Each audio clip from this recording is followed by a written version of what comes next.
Hello, brothers and sisters, and welcome to day 119 of the Chronological Read Through the Bible. Today's reading and commentary picks up in 2 Samuel chapter 17, verse 15, through chapter 19, verse 20, I believe. I'm sorry, I might be a little wrong on that last verse.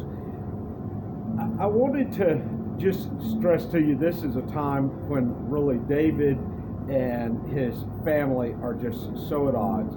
Absalom, his son, has tried to overtake the throne. Basically, for all intents and purposes, he has overthrown his father, and his father's the one that's fleeing, that's on the run.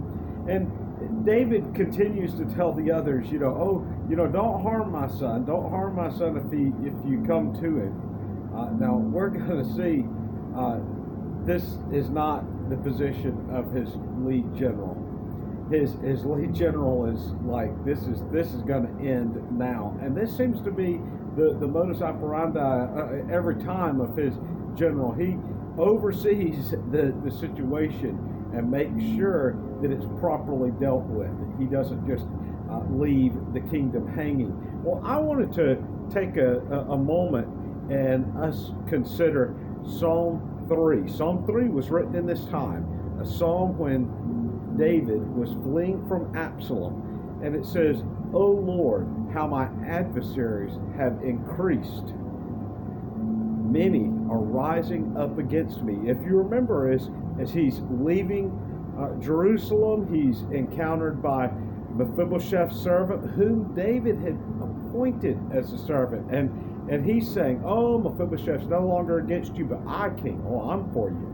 And that wasn't true. It was a bold-faced lie. And then he encounters one of Saul's descendants, and he says, David, and he has all these bad words for the king, and basically says, you are getting your just deserve because you built your house upon bloodshed. You built your house on bloodshed. So they're just rising up all against him. And then he says, "Many are saying of my soul, there is no deliverance for him in God." So it's like saying God is also against David. Now, God's not against David, but that's the mindset that some of the people are having.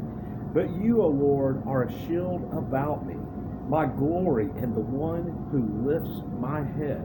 David knew that his only help was from the Lord. His only hope was in the Lord. Do you know that your only hope is in the Lord? He recognizes God's power. He says, "My glory and the one who lifts my head. I was crying to the Lord with my voice, and he answered me from his holy mountain. I lay down and sleep. I woke, for the Lord sustains me. I will not be afraid of 10,000s of people who have set themselves against me." David definitely felt alone, but he knew that the Lord was with him. Do you know that the Lord's with you today? I hope you do.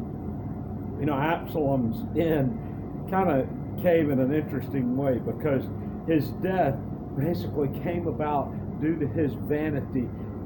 It spoke of Absalom once a year would cut his long hair and weigh it because he wanted to know how much it weighed. Just a vain concept.